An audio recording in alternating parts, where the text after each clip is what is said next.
ಇನ್ನು ಮೃತ ಪ್ರವೀಣ್ ಮನೆಗೆ ಮಾಜಿ ಸಚಿವ ಶ್ರೀರಾಮುಲು ಭೇಟಿಯನ್ನ ನೀಡಿದ್ದಾರೆ. ಮೃತ ಪ್ರವೀಣ್ ಮನೆಗೆ ಮಾಜಿ ಸಚಿವ ಶ್ರೀರಾಮುಲು ಭೇಟಿಯನ್ನ ನೀಡಿದ್ದಾರೆ. ಮೃತ ಕುಟುಂಬದವರಿಗೆ ಸಾಂತ್ವನವನ್ನ ಹೇಳಿದ್ದಾರೆ ಶ್ರೀರಾಮುಲು. ಗಣೇಶೋತ್ಸವ ವೇಳೆ ಭೀಕರ ಅಪಘಾತ ಪ್ರಕರಣದಲ್ಲಿ ಮೃತಪಟ್ಟಂತ ಪ್ರವೀಣ್ ಮನೆಗೆ ಮಾಜಿ ಸಚಿವ ಶ್ರೀರಾಮುಲು ಭೇಟಿಯನ್ನ ನೀಡಿದ್ದಾರೆ. ನಡೆಯಬಾರದ ಘಟನೆ ನಡೆದು ಹೋಗಿದೆ, ಈ ಸಾವು ನ್ಯಾಯವೇ ಅನ್ನುವ ಪ್ರಶ್ನೆ ಕಾಡ್ತಾ ಇದೆ. ರಾಜ್ಯ ಸರ್ಕಾರಕ್ಕೆ ನನ್ನದೊಂದು ಮನವಿ, ಪರಿಹಾರ 10 ಲಕ್ಷ ರೂಪಾಯಿ ನೀಡಬೇಕು ಅಂತ ಹೇಳಿದ್ದಾರೆ. ಗಣೇಶೋತ್ಸವದ ವೇಳೆ ಅಪಘಾತ ಪ್ರಕರಣದಲ್ಲಿ ಮೃತಪಟ್ಟಂತಹ ಪ್ರವೀಣ್ ಮನೆಗೆ ಮಾಜಿ ಸಚಿವ ಶ್ರೀರಾಮುಲು ಭೇಟಿಯನ್ನ ನೀಡಿದ್ದಾರೆ. ಮೃತ ಕುಟುಂಬದವರಿಗೆ ಸಾಂತ್ವನವನ್ನ ಕೂಡ ಅಲ್ಲಿ ಹೇಳಿದ್ದಾರೆ. ನಡಿಬಾರ್ದ ಘಟನೆ ನಡೆದು ಹೋಗಿದೆ, ಈ ಸಾವು ನ್ಯಾಯವೇ ಅನ್ನುವಂತ ಪ್ರಶ್ನೆ ಕಾಡ್ತಾ ಇದೆ. ರಾಜ್ಯ ಸರ್ಕಾರಕ್ಕೆ ಒಂದು ಮನವಿಯನ್ನ ಕೂಡ ಇವರು ಮಾಡಿದ್ದಾರೆ. 10 ಲಕ್ಷ ರೂಪಾಯಿ ಪರಿಹಾರವನ್ನ ನೀಡಬೇಕು ಅನ್ನುವಂತ ಒಂದು ಮನವಿಯನ್ನ ರಾಜ್ಯ ಸರ್ಕಾರಕ್ಕೆ ಮಾಡಿದ್ದಾರೆ.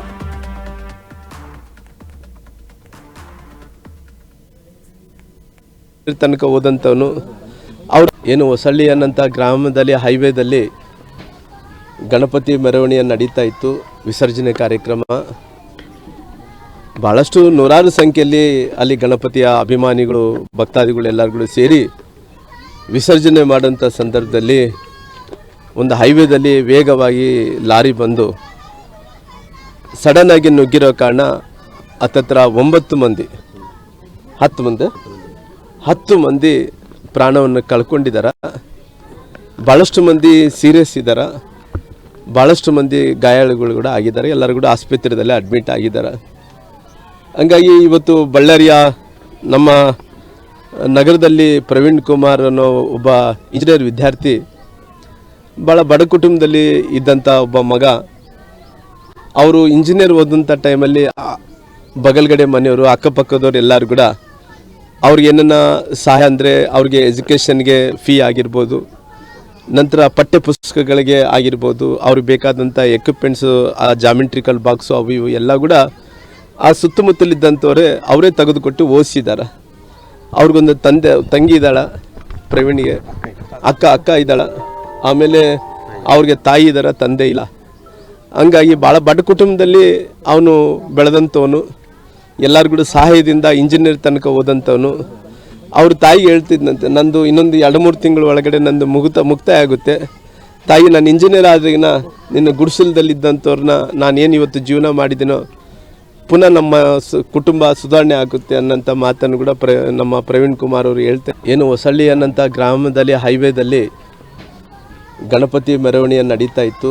ವಿಸರ್ಜನೆ ಕಾರ್ಯಕ್ರಮ ಭಾಳಷ್ಟು ನೂರಾರು ಸಂಖ್ಯೆಯಲ್ಲಿ ಅಲ್ಲಿ ಗಣಪತಿಯ ಅಭಿಮಾನಿಗಳು ಭಕ್ತಾದಿಗಳು ಎಲ್ಲರೂ ಸೇರಿ ವಿಸರ್ಜನೆ ಮಾಡೋಂಥ ಸಂದರ್ಭದಲ್ಲಿ ಒಂದು ಹೈವೇದಲ್ಲಿ ವೇಗವಾಗಿ ಲಾರಿ ಬಂದು ಸಡನ್ನಾಗಿ ನುಗ್ಗಿರೋ ಕಾರಣ ಹತ್ತತ್ರ 9 ಮಂದಿ 10 ಮಂದಿ ಪ್ರಾಣವನ್ನು ಕಳ್ಕೊಂಡಿದ್ದಾರೆ. ಭಾಳಷ್ಟು ಮಂದಿ ಸೀರಿಯಸ್ ಇದ್ದಾರೆ, ಭಾಳಷ್ಟು ಮಂದಿ ಗಾಯಾಳುಗಳು ಕೂಡ ಆಗಿದ್ದಾರೆ. ಎಲ್ಲರೂ ಕೂಡ ಆಸ್ಪತ್ರೆಯಲ್ಲಿ ಅಡ್ಮಿಟ್ ಆಗಿದ್ದಾರೆ. ಹಂಗಾಗಿ ಇವತ್ತು ಬಳ್ಳಾರಿಯ ನಮ್ಮ ನಗರದಲ್ಲಿ ಪ್ರವೀಣ್ ಕುಮಾರ್ ಅನ್ನೋ ಒಬ್ಬ ಇಂಜಿನಿಯರ್ ವಿದ್ಯಾರ್ಥಿ, ಭಾಳ ಬಡ ಕುಟುಂಬದಲ್ಲಿ ಇದ್ದಂಥ ಒಬ್ಬ ಮಗ.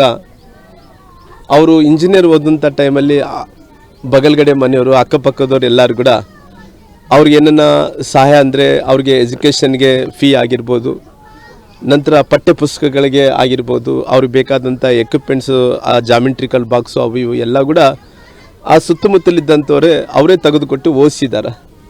ಅವ್ರಿಗೊಂದು ತಂಗಿ ಇದ್ದಾಳೆ, ಪ್ರವೀಣ್ಗೆ ಅಕ್ಕ ಇದ್ದಾಳೆ, ಆಮೇಲೆ ಅವ್ರಿಗೆ ತಾಯಿ ಇದ್ದಾರೆ, ತಂದೆ ಇಲ್ಲ.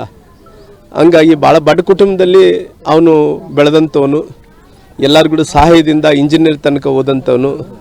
ಅವ್ರ ತಾಯಿಗೆ ಹೇಳ್ತಿದ್ದಂತೆ, ನಂದು ಇನ್ನೊಂದು 2-3 ತಿಂಗಳ ಒಳಗಡೆ ನಂದು ಮುಕ್ತಾಯ ಆಗುತ್ತೆ ತಾಯಿ, ನಾನು ಇಂಜಿನಿಯರ್ ಆದ್ರಿಗಿನ ನಿನ್ನ ಗುಡಿಸಲದಲ್ಲಿದ್ದಂಥವ್ರನ್ನ ನಾನೇನು ಇವತ್ತು ಜೀವನ ಮಾಡಿದ್ದೀನೋ ಪುನಃ ನಮ್ಮ ಕುಟುಂಬ ಸುಧಾರಣೆ ಆಗುತ್ತೆ ಅನ್ನೋಂಥ ಮಾತನ್ನು ಕೂಡ ನಮ್ಮ ಪ್ರವೀಣ್ ಕುಮಾರ್ ಅವರು ಹೇಳ್ತಾರೆ. ಏನು ಹೊಸಳ್ಳಿ ಅನ್ನಂಥ ಗ್ರಾಮದಲ್ಲಿ ಹೈವೇದಲ್ಲಿ ಗಣಪತಿ ಮೆರವಣಿಗೆ ನಡೀತಾ ಇತ್ತು, ವಿಸರ್ಜನೆ ಕಾರ್ಯಕ್ರಮ.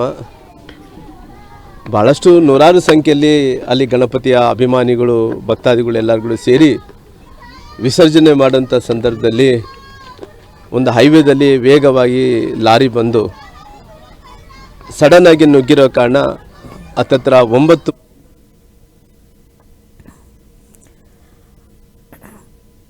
ಮೃತ ಪ್ರವೀಣ್ ಮನೆಗೆ ಮಾಜಿ ಸಚಿವ ಶ್ರೀರಾಮುಲು ಭೇಟಿಯನ್ನ ನೀಡಿದ್ದಾರೆ.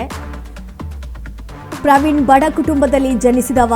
ಹಾಗೆ ಅವನು ಇಂಜಿನಿಯರಿಂಗ್ ಕಲಿಬೇಕಾದ್ರೆ ಅವನಿಗೆ ಬೇಕಾಗುವಂಥ ಎಜುಕೇಷನ್ಗೆ ಬೇಕಾಗುವಂಥ ಎಲ್ಲ ಸಾಮಗ್ರಿಗಳನ್ನು ಸುತ್ತಮುತ್ತಲಿನವರು ನೀಡಿದ್ರು. ಸೊ ಈ ಒಂದು ಬಡ ಕುಟುಂಬದಲ್ಲಿ ಜನಿಸಿದ ಹುಡುಗನಿಗೆ ಹೀಗೆ ಆಗಬಾರ್ದಿತ್ತು, ನಡೆಯಬಾರ್ದ ಘಟನೆ ನಡೆದು ಹೋಗಿದೆ.